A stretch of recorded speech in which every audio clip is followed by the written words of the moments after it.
Oduu teenya jalqabaatiin Suudaan kibbaatti dhukaasa helikooптara UN irratti banameen namoonni hedduun lubbuu dhaban. Haleellaan kun kan raawwatame yeroo helikooptarri dhaabbata mootummoota gamtoomanii loltoota biyyaalessa Suudaan kibbaa irratti dhukaasni baname baraaruudhaaf jedhutti ture. Gabaasa bal'aa dhageessu. Oduu biraatiin manni barumsaa mootummaan naannoo Oromiyaa magaalaa Saqooxaatti ijaarsise xumurame. Sababa waraanaatiin wayita manneen barnootaa dhibbaan lakkaa'aman Oromiyaatti diigaman mootummaan naannoo Oromiyaa fakkeessaadhaaf manneen barnootaa naannolee ollaa kanneen akka naannoo Amaaraatti ijaaruu itti fufeera. Gabaasa guutuu dhageessu. Oduu biraatiin lallabni wangeelaa addabaabaayii masqalaatti gaggeeffamaa oole jedhame. Gabaasa bal'aa dhageessu. Oduu biraatiin jala bultii walharkaa fuudhiinsa Baallii Gadaa Booranaa 72ffaa sababeeffachuun mariin paanaalii magaalaa Yaaballootti gaggeeffame qindeessineerra. Oduu teenya xumuraatiin akka hawaasa musliimaatti beela timiraatis ta'ee iftaaraa hin qabnu jechuun hayyuun seenaa Ustaaz Ahmaddiin Jabal xalayaa mootummaan ergeef fudhachuu diduu ibsan. Waggootaaf dirree loogii kan ta'ee fi shamarran musliimaa hijaaba uffatan akka daandii qilleensaa keessatti hin qacaramne ugguraa kan ture daandii qilleensa Itoophiyaa mormiin mudateera. Ustaaz Ahmaddiin Jabal bilbila isaanirraa bilbilameef irratti cufuu himeera. Isallee isin biraan geenya akka moltan daawwattootaaf hordoftoota aanolee Global Media. Oduuf odeeffannoo keenya galgala kanaa qabannee dhufneeti jirra. Odeeffannoo keenya ijoo isaa madhageessan guutuu isaa isin biraan geenya. Haga xumura sagantaa keenyaatti dhaggeeffachuun yaada qabdan gara koomentiitiin nuuf barreessaa. Viidiyoon keenya namoota hedduu biraa akka dhaqqabuuf immoo laayik, sheer, sabskiraayib godhuun dagatinaa isiniin jenna. Kallattumaan gara gabaasa bal'aattiin isin qajeelcha.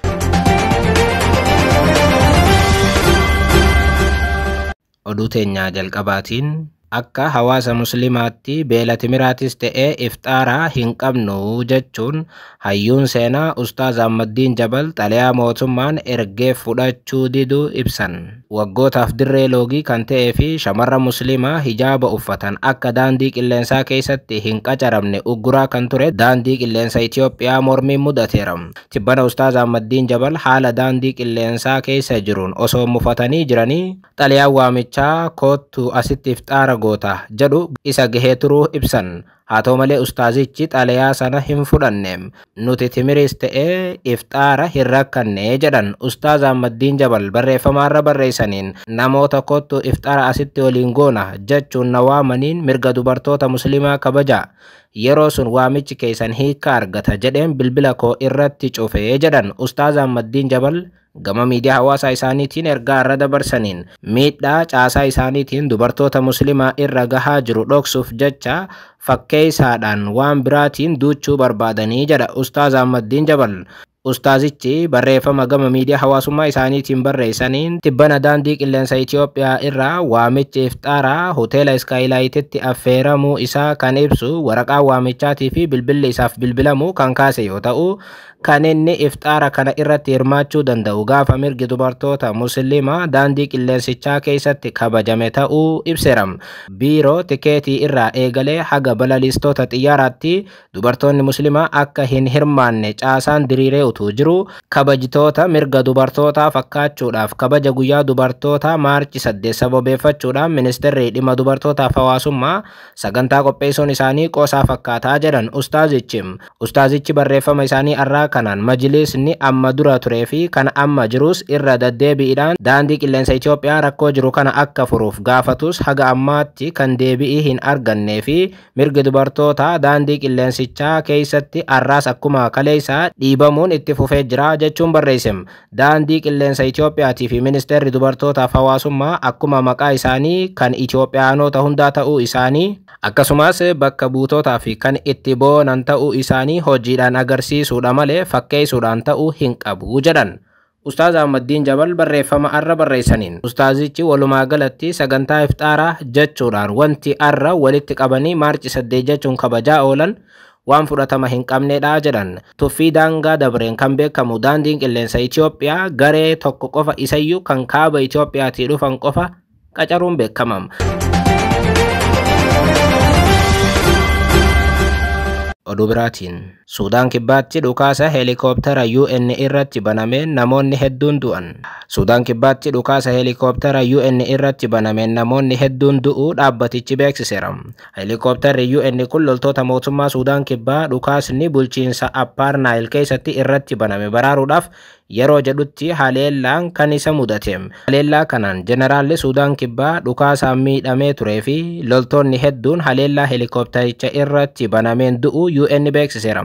Haleellaa kanaan hojjettoota UN heelikooptaricha keessa turan keessaa tokkos du'ee jira jedhame. Haleellaan heelikooptara isaa irratti raawwate kun yakka waraanaa ta'uu akka danda'us UN beeksiseera. Pirezidaantiin Suudaan kibbaa Salva Kiir ibsa kennaniin heelikooptarri UN lammaffaan erga ka'ee booda haleellaa qaqqabeen kufee namoonni keessa jiran hundi du'uu isaanii ibsan. Suudaan kibbaatti ergama nagaa kabachiisaa UN kan ta'e UNMIS garuu heelikooptaroonni lachuu nagaan qubachuu beeksise. Haleellaa kanaan loltoonni Suudaan kibbaa 27 ajjeefamuu ministeerri odeeffannoo biyyattii kan ta'an Michel Makueyi wabeeffachuun maddi oduu Reuters gabaaseera. Bulchiinsa Upper Nile keessatti lolli torbaanotaaf gaggeeffamaa jiru waliigaltee pirezidaant Salva Kiir fi itti aanaa isaanii Riek Machar gidduu ture gara laaffisuutti ce'uu danda'a yaaddoo jedhu uumeera. Bara 2013 keessa gaggeessitoota lamaan gidduutti dhibdee dhalateen waraanni waliinii waggaa 5f gaggeeffamee lubbuu hedduu gaaga'ee ture. Waraana yeroo sanaatiin namoonni 400,000 yoo du'an miiliyoona 2.5 kan ta'an ammoo qeef qabeenya isaaniirraa baqachuuf dirqamanii turan. Bara 2018 waliigalteen nagaa mallattaa'us rakkoon jiru ergasii guutummaatti hin furamne. Lolli amma Suudaan kibbaa bulchiinsa Upper Niletti gaggeeffamaa jiru loltoota mootummaatii fi milishoota White Army jedhaman gidduutti yoo ta'u, milishoonni kun yeroo waraana waliinii Riek Machar waliin hiriiruun lolaa akka turan ibsameera.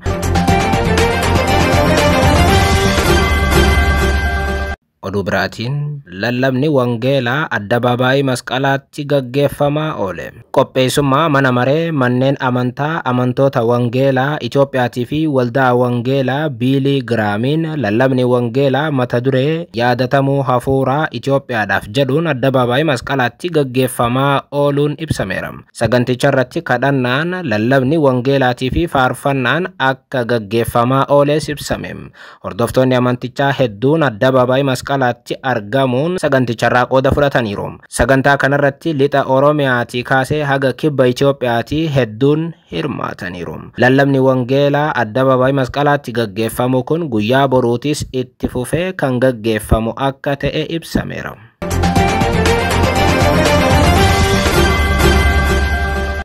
Oduu biraatiin jala bultii wal harkaa fuudhiinsa baallii gadaa Booranaa 72ffaa sababeeffachuun mariin paanaalii magaalaa Yaaballootti gaggeeffame. Deetaan ministeera geejjibaaf loojistiikii Dheengee Boruu, pirezidaantiin yuunivarsiitii Booranaa Dr. Bokkuu Xachee, bulchaan godina Booranaa obbo Abdusalaam Waariyoo dabalatee hayyoonni, abbootiin gadaa, haadholeen siinqeef qooda fudhattoonni biroon marii paanaalii yuunivarsiitiin Booranaa qopheesse kanarratti hirmaataniiru. Bulchaan godina Booranaa obbo Abdusalaam haasawa sirna paanaalii kanarratti taasisaniin mootummaan sirna gadaa cimsuudhaaf hojii garaagaraa hojjechaa jira jedhaniiru. Haala kanaan sirna gadaa sirna barnootaa keessa galchuun barattoota barsiisaa jiraachuu himaniiru. Manni murtii aadaatiis labsiin ragga'ee tajaajila hawaasaa kennaa jiraachuu himanii fuula duratti sirna kana cimsuun caalaatti dhaloonni akka ittiin jiraatu taasisuuf ciminaan ni hojjetamaa jedhaniiru. Marii paanaalii jala bultii sirna wal harkaa fuudhiinsa baallii gadaa Booranaa 72ffaa kanarratti waraqaan qorannoo hayyootaan dhiyaate irrattis mari'atameera. Sirni wal harkaa fuudhiinsa baallii gadaa Booranaa 72ffaan kun gadaa Fullaasaa irraa gara Mardiidaatti taasifama. Oduu teenyaa xumuraatiin manni barumsaa mootummaan naannoo Oromiyaa magaalaa Saqooxaatti ijaarsise xumurame. Sababa waraanaatiin wayita manneen barnootaa dhibbaan lakkaa'aman Oromiyaatti diigaman mootummaan naannoo Oromiyaa fakkeessuudhaaf jecha naannolee ollaa kanneen akka naannoo Amaaraatti manneen barnootaa ijaaruu itti fufeera. Haaluma kanaan naannoo Amaaraa magaalaa Saqooxaatti manni barumsaa sadarkaa lammaffaa ifa boruu deeggarsa mootummaa naannoo Oromiyaatiin ijaarame marsaan jalqabaa xumuramuun wal harkaa fuudhiinsi taasifamuun himameera. Manni barumsaa kun baajeta birrii miliyoona 206 kan ijaarame ta'uu odeeffannoo waajjira pirezidaantii mootummaa naannoo Oromiyaa irraa argame ni mul'isa. Mootummaan naannoo Oromiyaa akkuma beekamu amma dura naannoowwan akka Tigraay, Affaar, Beenishaangul Gumuz, Giddu Galeessa Itiyoophiyaatii fi Gambeellaatti manneen barnootaa ifa boruu ijaaree eebbisiisee ture.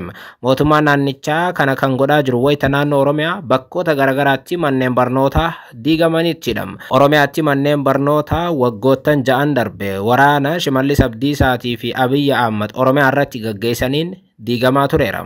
Manneen barnootaa sun diigamaa jiran dhiisee mootummichi bakka biraatti mana barumsaa ijaaraa jira.